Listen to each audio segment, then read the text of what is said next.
اس نے اس کی لاش پر کھڑے ہو کر وہ تاریخی جملہ کہا، آج تک دنیا میں کوئی ملک ہمارا نہیں تھا، ہندوستان ہمارا نہیں تھا، ٹیپو کی شہادت کے بعد پہلی دفعہ میں کہہ سکتا ہوں کہ آج سے ہندوستان ہمارا ہے۔ کیا بات تھی وہ؟ اس سے بڑے ملک ان کے پاس تھے۔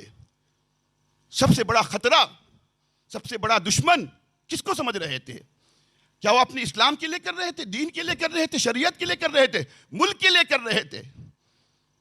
کسی بادشاہ کی مثال نہیں ملتی کو آگے رہ کر پیچھے ان کی ملٹری آتی ہو، ملٹری آگے بھیجتے ہیں، بادشاہ بیٹھ کے ڈائریکشن دیتا ہے۔ دنیا کا وہ پہلا بادشاہ تھا، ایک فوجی بھی اس کے آگے نہیں جا سکتا تھا، سب سے پہلے وہ جا کے جو ہے دشمنوں کی خبر لیتا تھا۔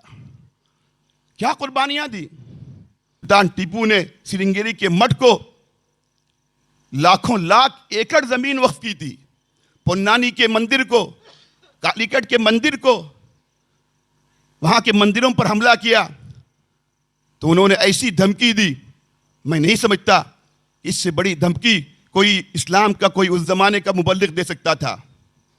میں آنکھیں نکال لوں گا، ہاتھ توڑ دوں گا اگر سوامی جی کو کوئی زد پہنچی اور مندروں کو کسی نے ہاتھ لگایا۔ سلطان ٹیپو سلطنت خداداد کا مالک تھا، اس کے محل کے پڑوس میں مندر موجود تھا، وہ چاہتا تو اپنے محل کی توسیع کے لیے دوسری جگہ مندر کو منتقل کر سکتا تھا، لیکن آج بھی وہ مندر وہاں موجود ہے۔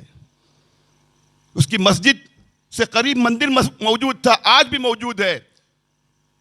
صبح فجر سے پہلے مندروں سے گھنٹیوں کی آوازیں آتی تھی، اس نے نہ صرف برداشت کیا بلکہ قانون بنایا کہ کوئی غیر مسلم پر انگلی بھی اٹھائے گا میرے ملک میں نہیں رہ سکے گا۔